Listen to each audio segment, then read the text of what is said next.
we have here a piece of medieval humour, not a thing you'll find very often. I don't think it's particularly funny, but there's an amusing pun on the word fair here. The Bishop of Exeter was said to have at Crediton 3 fairs: a fair palace to inhabit in, a fair park to sport in, and a fair domain to walk, thrive, feed, and keep hospitality in. So, fair as an adjective rather than as a noun, if you like. But you get the point here that the fair park was to sport in. I think this comes from Tristram Risdon, who wrote this in his book, which was from 1630. But I think he was probably recording a much older saying. So let's look at maps in medieval England as a bit of background here. They were status symbols. They were really big status symbols. There was a tradition of hospitality amongst the gentry and nobility. If you were wealthy, you were expected to entertain other wealthy and important people. If you wanted to impress them, you might want to show them around your personal deer park and perhaps offer them a bit of shooting. I like to think of it as being like a Tudor-era country house weekend. Parks had to be licensed. You had to have a license to make a park, a process called emparkment, and you also had to have a license if you wanted to take a park and turn it into something else, disparkment. These were licenses from the Crown, and it involved pretty much the upper echelons of society who were jealously guarding their own privileges. Ravenhill, who wrote about the mapping of this period, suggested that parks appeared on county maps because they would have been important as a source of things like fresh meat and perhaps horses in the event of an invasion, which was a sort of constant threat during the latter part of the 16th century. Having said that, having said about the licensing, very, very few licenses for either emparkment or disparkment survive, and there's certainly, I haven't found any for Crediton. Larders for luxury food. This is a very nice phrase from a guy called Milson, who wrote a great book about the history of parks. Venison was a luxury meat in any season. And if you think back in those days, when winter fodder was scarce, surplus livestock on farms would have been slaughtered in the autumn and cured or salted. So fresh meat was at a premium. This was another sign of your wealth if you could offer fresh venison to your guests, irrespective of the season.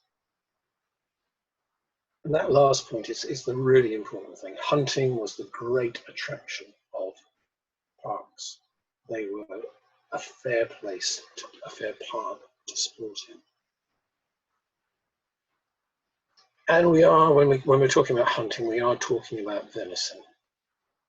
These noblemen would probably have turned their noses up at hunting foxes. They seem to have preferred fallow deer. I think I'm right in saying, others could help me on this one perhaps, but they're not a native species, unlike red and roe deer, which would have made them seem a lot much more special. Or maybe it was just the quality of the meat.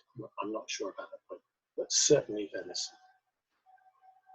Hunting on horseback was most suited to the larger hunting grounds, so royal forests like Dartmoor or Exmoor, or bigger royal parks like Richmond or Greenwich. If you had a local park, most of them were of a similar sort of size to Crediton's, around about 200 or 300 acres, which would have been big enough to ride around, but if you wanted the thrill of the chase, it was going to be a bit limited. You didn't hit 60 miles an hour before you got to the end of that. Stalking, as practiced in Scotland and elsewhere right up to present times, that would have appealed to anyone who enjoyed stealth, sort of honing their skills there. But the big social thing to do was to hunt with bows, a system called bow and staple. And in bow and staple, you set up a fence at one end of the park, hid behind it, and sent some of your minions off to the other end of the park with their horns and rattles and pots and pans to drive the deer towards you. As the deer came into sight, you and your friends put arrows to your bows and shot at them. If you were one of the minions, no doubt you learned how to duck.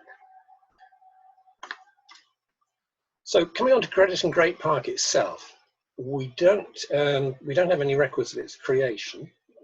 Very few parts are actually mentioned in sources like Domesday, but not this one. One indication about antiquity is the name of its western boundary, Landscore. That word comes from the Old English Landscore, meaning boundary. It's got this SC in the middle. It would have been pronounced sh, as in, so it would have been pronounced shore, as in seashore. Seashore being the boundary between the land and the sea, and this being a boundary between two lands, the Great Park and the lands belonging to St. Lawrence Chapel. As I say, my specific research only starts, it's actually mainly about the 16th century, but it did include this one document which turned up in the same source from 1475 in a compass, a set of accounts for the manor. And it tells us what costs were incurred in maintaining the boundaries of the Great Park. So it tells us that 4 men were paid for 1 day a year to clear the ditches in the marsh. They were paid 16 pence, so if my sums are correct, that's 4 pence each. And 2 men were paid 51.5 days a year to maintain the hedges. This document is in Latin. My Latin is a little bit hazy, I have to tell you, and the word hedge is a word cepis in Latin, which may mean either a hedge or a fence. Some parts used hedges, some used fences. So you've either got to imagine a hedge all around it or a fence all around it, or perhaps a blend of the two. Interesting, I thought that it should be 51.5 days a year. Maybe they got a half day off for a holiday sometime. One of the great things about the document this came from is that it actually includes a lot of extra detail about where the boundaries lay. The ditches that the 4 men were cleaning were in the marsh below the Lord's Park, which I'm pretty certain is going to be the marshes on the River Yeo, basically lying between Salmon Hutch Bridge and Fordton. And then the hedges were, I quote, between Yewton, Stile and Westwood Cross. If you look at the bottom of that thing, you can see the words Yewton and Westwood in more or less the bottom line of that little section. So they were between Yewton Stile and Westwood Cross, between Westwood Cross and Coller Stile, and between Coller Stile and the said marshes.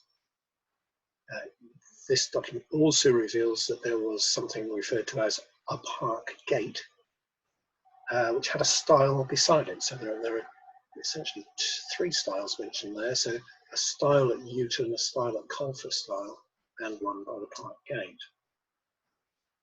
So here, this map shows us a rough outline, and it is a bit of a rough outline, of the park as it was at the end of the 16th century, plotted against an open street map background there. I'll come back to the details of that map later, but here's my guess about the documents, the locations mentioned in that document from 1475. We start down at the bottom edge there runs unbelievably close to the footpath which you can walk to this day between Salmon Hutch and Fordton. It walks along what would then have been a series of marshes. There are lots of early modern documents which refer to the use of the marshes in that era. And if we go clockwise from there, you come to Salmon Hutch, and the Yewton Stile, spelt with a Y in those days, Y-E-W-T-O-N, spelt with a U, of course. The river was called the Yew until relatively recent times, called the Yeo. But anyway, the Yewton Stile, almost certainly in that southwestern corner. And then the boundary goes up along the northern edge northeastern edge of Sevenhatch Lane, up to the junction with Westwood Road, and that area has always been known as Westwood, so almost certainly that is Westwood Cross. The park gate, I believe the park gate stood at the entrance which used to lead in from Park Street. That name's a big clue in itself. Somewhere near the junction of paths which lie to the west of Spruce Park and Buck Park. I have to say that's my guess. It is possible that the boundary was higher up, near the entrance to QE School, but I have a strong preference for the lower one. We'll have a look, as I said, get that path again at that later map again in a minute. Coller Stile, that had me scratching my head, and I remember having a conversation with John Hale about this one. We were actually wondering where on earth Coller Stile could be. But I thought, well, hang on a minute, there's certainly mapping references to a southern entrance to the park, where I've marked it there. And of course, it's very close to the point where the River Colvery flows into the Yow. So Colvery, it seems like a pretty good guess, nothing more than a guess, but a pretty good guess to say that that is likely to be the location of the Coller Stile. So if we move into the 16th century, just looking at my timing here, we move into the 16th century. This is a period of huge changes associated with the Reformation. Sir Thomas Dennys, he was one of those folks who gained a lot from those changes. He was a man who was quite a big name in the politics of Devon. He was Sheriff of Exeter, selected as Sheriff of Exeter on 7 separate occasions, and as we can see here in 1542, he was in possession of the Great Park at Crediton. 1542, the Bishop of Exeter was still possessed of the manor of Crediton, but he was invited, shall we say, by Henry VIII to lease some or all of that to different people, different laymen. And this document records that Sir Thomas Dennys was paying £10 a year for the privilege of leasing the Great Park. That was an awful lot of money in those days, an awful lot of money. So a little bit later in that century, by the time we get on to the 1550s and 60s, there was a lot of disparking going on nationally. With all the huge changes in ownership of property in that era, Dennys was still leasing the park. He didn't actually own it at any stage, but he was still leasing the park. And he was a man who had another park elsewhere at his main residence at Holcombe Burnell. And I think we begin to see here what was happening when he thought, do I really need to have 2 parks? So in 1568, he did a deal with a neighbouring landholder, Sir John Arundel at Yewton, to give up Arundel's right to take a buck in summer and a doe in winter, and to replace that with a similar arrangement which related to Dennys's park over at Holcombe Burnell.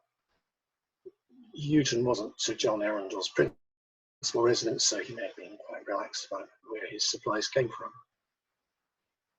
Not so very long afterwards, that was 1568, not so very long afterwards, we have a document of 1571, which refers to Dennys leasing the predial tithes of the late Deer Park in Crediton. He was paying £54 and 54 shillings, I beg your pardon, 54 shillings and 4pence for the pleasure of doing that. But the interesting thing there is that it's now the late Deer Park. So somewhere between 1568 and 1571, it had ceased to be a deer park. I note also in passing that 54 shillings and 4pence, so if my sums are right, that's £2.14 and 4p, was the value that the church put on the, the farm of the tithes. I've got to be careful with my terminology here. They said, you collect the tithes for us and pay us £2.14 and 4p a year. And that meant that the tithes themselves were going to be more than that, otherwise Dennys wouldn't have done it. And that the tithes would have been 1/10 of the annual income from it. So you get an impression that this place was now significantly more valuable. 1595, we have a big change coming up now. Elizabeth I had repossessed the manor of Crediton, including the Great Park, from the Bishop of Exeter, soon after she came to the throne. Hooker reminds us that Crediton's manor was about almost as big as the rest of the body. It was the single most important manor owned at that date by the bishops of Exeter. So she took over she essentially dispossessed the bishop of the manor of Crediton, and initially it was leased out as crown lands. That arrangement went on until 1595, at which point the manor was granted to Sir William Killigrew, who was one of her courtiers. The Killigrews were a Cornish family, but they had quite a lot of interest in Devon. And it was granted in fee farm. Fee farm was an arrangement whereby basically Killigrew had a permanent grant to the manor, and he could dispose of it as he wished, but whoever owned it had to pay the crown a sum of money every year. Some of them was £146 and something. So the manor, not just the park, the whole manor, was a very, very valuable asset. And what happened to the park? Well, Killigrew, the incoming lord of the manor, he commissioned a survey. Richard Hoyle, who wrote extensively about the estates of the English crown, makes the point that collecting nearly identical sums from estates year on year made it very unappealing to the crown to maintain up-to-date surveys and rentals.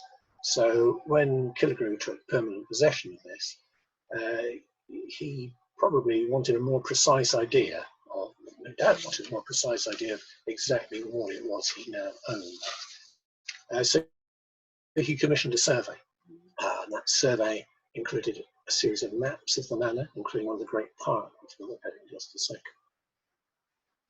The commission was granted to John Norden, who was one of the foremost surveyors of his day, a man of national renown. And quoting Hoyle again, his trademark was the keen application of a lawyer's antiquarianism to search out flaws in tenure.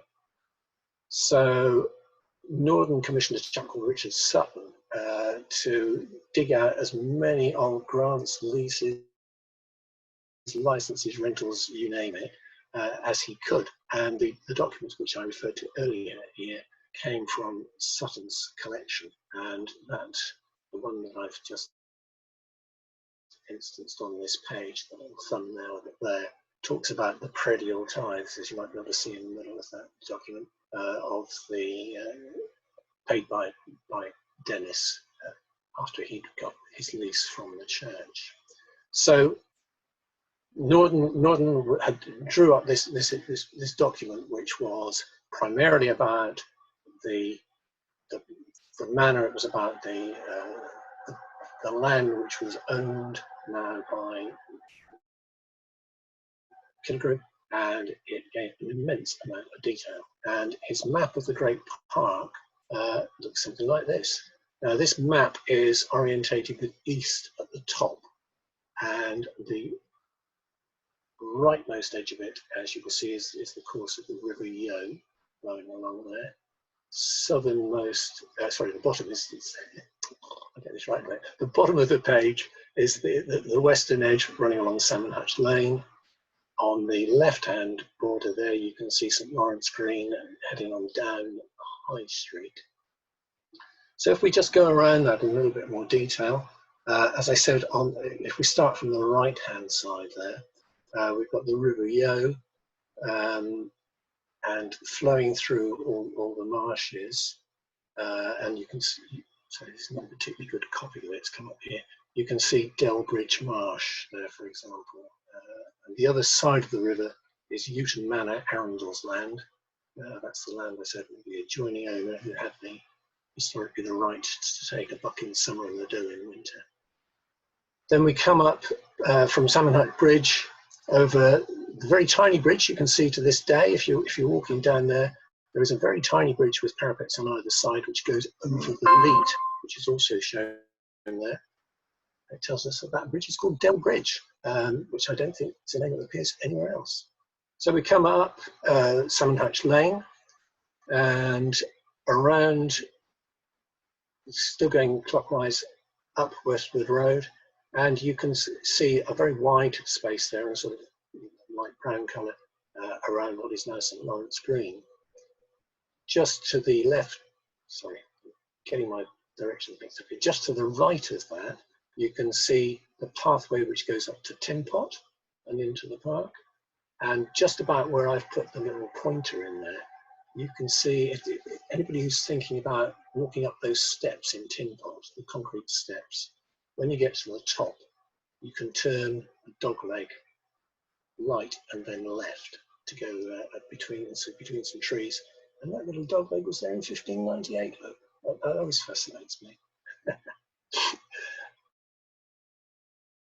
So St Lawrence Green, and you've got the High Street there, and I've highlighted how that boundary relates to Huey Lowersmore, which is within the park.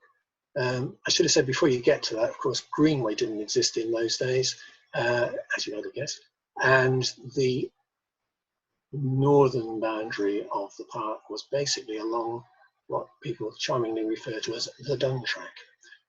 So it's the long footpath which runs alongside the back of the gardens in the High Street. Rather fascinatingly, if you go along the boundary on the top of this page, once you've got down to the point halfway across the page where that main entrance comes in, that's what I said to you earlier, is the entrance which comes in from the direction of Park Street. It's like an extension of Park Street. From that point downwards, I find it amusing to know that is still the boundary between the built-up land and the farmland of the Great Park. So that's the map. Norden also included a lot of textual information about the estate in his book.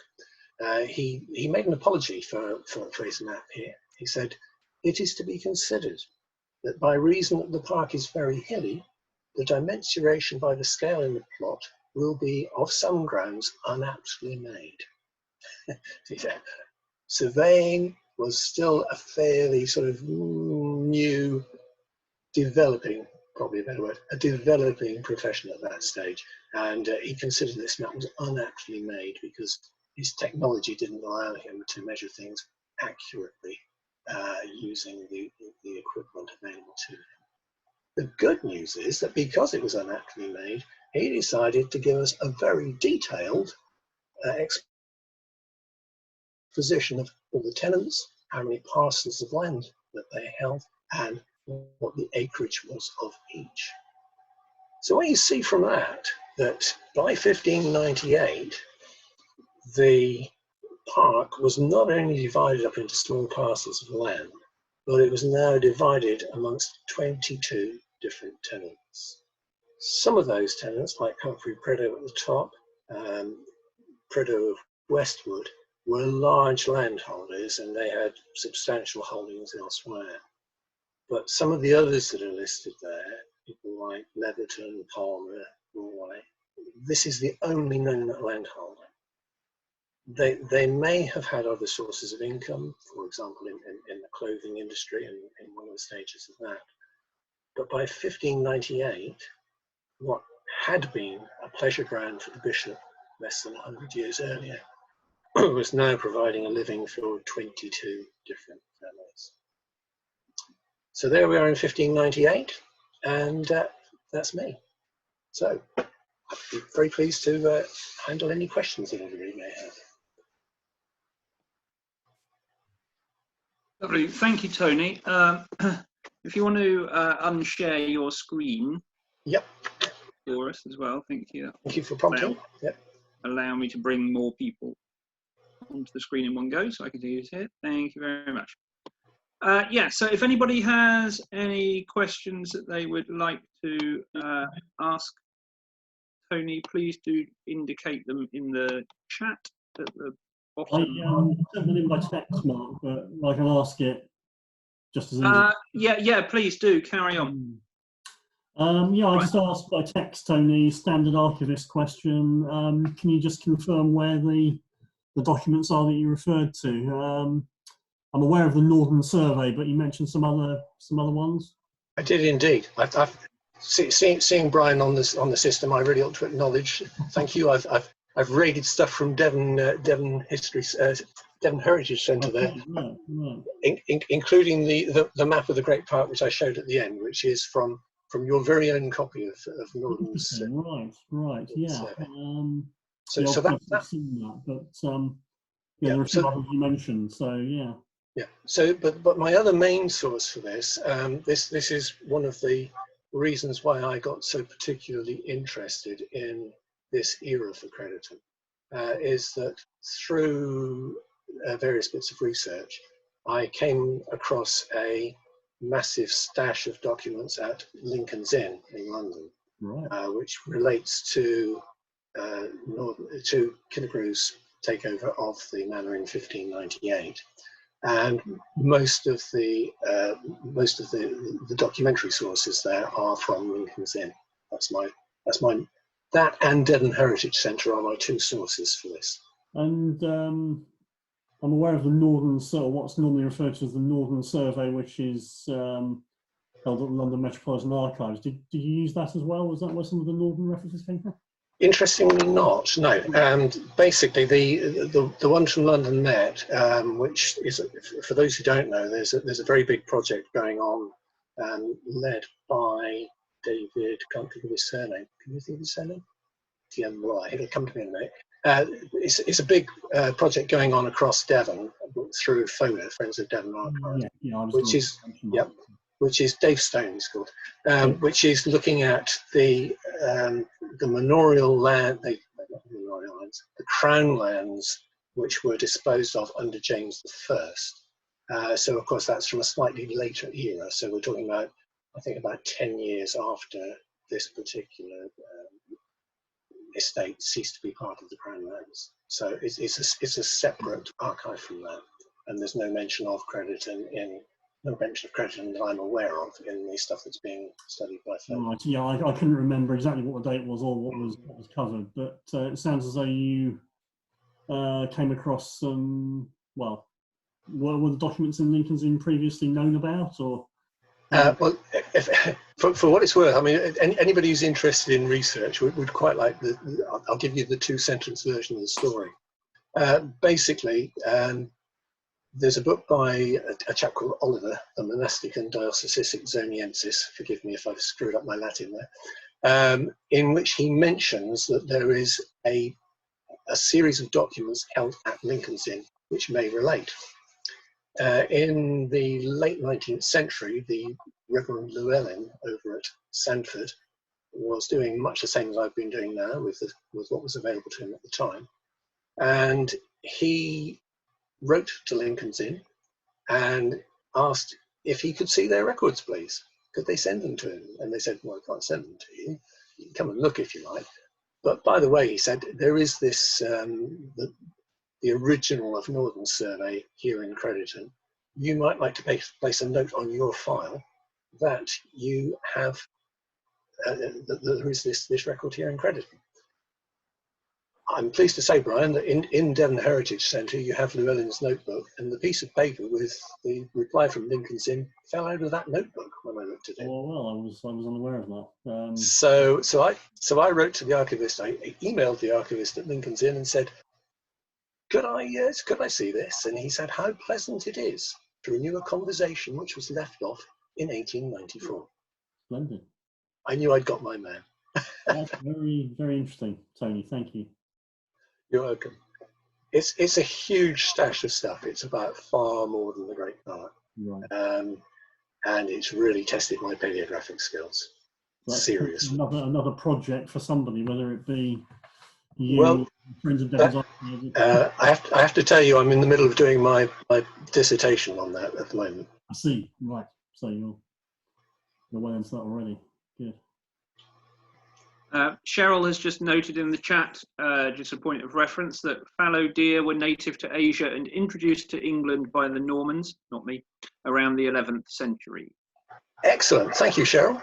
Well, I did Google it. Does it? I only included that note when I was scribbling down this morning, so I didn't even have time to Google. But thank you. Does it say that they tasted nice? No, it doesn't mention that. So there probably was that thing about being a little bit special. These are things which are reserved for those who have deer parks. Yeah, exotic, I suppose, rather than common and garden English ones. Yeah, absolutely. Okay, before we move on to talk about local history in a library context, I shall just